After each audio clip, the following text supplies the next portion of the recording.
तो बहुत स्वागत आप सभी का एक बार फिर से खंडवा डिफेंस फैक्ट पर।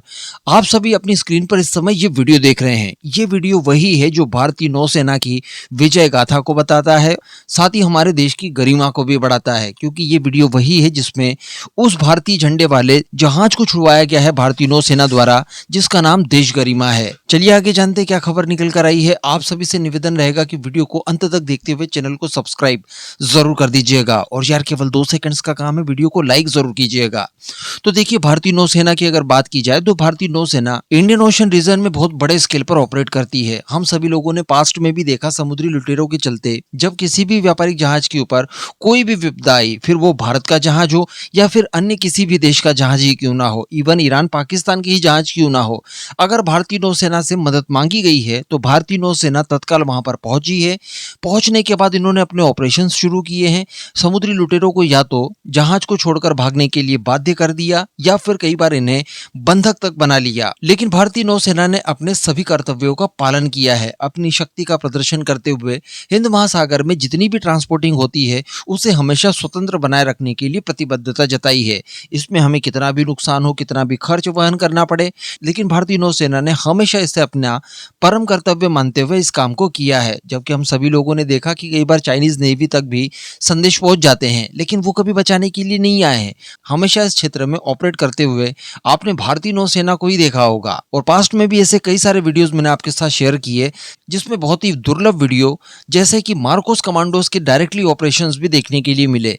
अब ऐसे ही कुछ देखने के लिए मिला था देश गरिमा के साथ भी। आप सभी को याद होगा, स्ट्रेट ऑफ हॉर्मुज को फ्री डिक्लेयर कर दिया गया था ईरान के विदेश मंत्री की तरफ से भी, डोनाल्ड ट्रंप की तरफ से भी, लेकिन बाद में देखने के लिए मिलता है कि ईरान में चूंकि कई सारे छोटे मोटे पावर पॉइंट्स बन चुके हैं, इस वजह से इनके अंदर अब फ्रिक्शंस भी साफ देखने के लिए मिले हैं। जहां पर ईरान के विदेश मंत्री की तरफ से ये कह दिया गया कि स्ट्रेट ऑफ हॉर्मुज पूरी तरह से क्लियर कर दिया है, कोई बाधाएं नहीं है, कोई भी आ जा सकता है।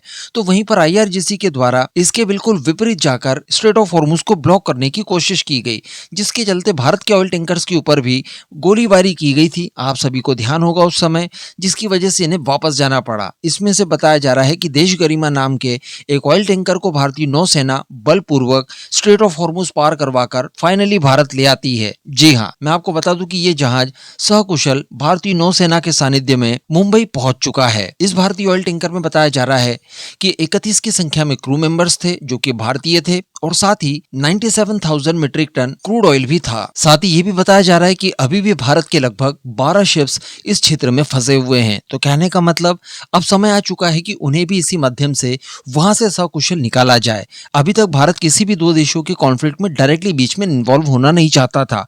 यही कारण है कि भारत ने भी केवल डायलॉग्स के चलते अपना जितना काम हो सकता था उतना कराने की कोशिश की, लेकिन जब बात आ गई भारतीयों की जरूरत के ऊपर, तब भारतीय नौसेना को इस तरह का सख्त कदम उठाना पड़ा। अल्टीमेटली एक कहावत है जिसको मैं बार बार कहना पसंद करता हूं कि अति ही किसी चीज का अंत है।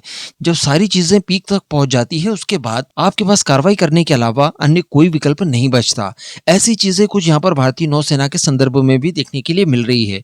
मान लीजिए कि एलपीजी गैस और तेल वगैरह के कुछ क्राइसिस जनरेट हो जाते हैं भारत के अंदर, तो निश्चित तौर पर इसी प्रकार से बलपूर्वक, इवन इस बार तो किसी प्रकार का कोई अटैक जवाबी तौर पर नहीं हुआ, लेकिन आने वाले समय में अगर कोई जवाबी अटैक भी होता है, तब भी भारतीय नौसेना इस तरह के एडवेंचर करके दिखा सकती है और भारतीय जहाजों को सकुशल दुनिया के किसी भी क्षेत्र से निकालने का दम रखती है। यहाँ पर ईरान को भी चाहिए होगा कि भारत या फिर भारत जैसे अन्य जो पावरफुल देश हैं, इनके साथ ज्यादा ना उलझे तो ही बेहतर है, क्योंकि इस तरह से 1 बाय 1 करके उन्होंने अगर ज्यादा ताकतवर देशों के जहाजों को रोकना शुरू कर दिया तो इन्हें टोल वगैरह मिलना तो छोड़ दीजिए, उल्टा एक बहुत बड़ा अलायंस बन सकता है इनके खिलाफ, और बाद में वो लोग ज्वाइंटली इनके ऊपर अटैक भी कर सकते हैं, जिसके परिणाम इनके लिए काफी गंभीर हो सकते हैं। साथ ही दुनिया भर के अंदर जो इनके लिए एक तरह की सिंपैथी देखने के लिए मिली है एक विशेष वर्ग में, वो भी इसके बाद समाप्त हो सकती है। लेकिन जो कुछ भी हो, भारतीय नौसेना ने जो करके दिखाया है, ये वाकई में देश की गरिमा को बढ़ा देने वाला था। इस पूरे मुद्दे पर आपका क्या मानना है, नीचे कमेंट करके जरूर बताइएगा।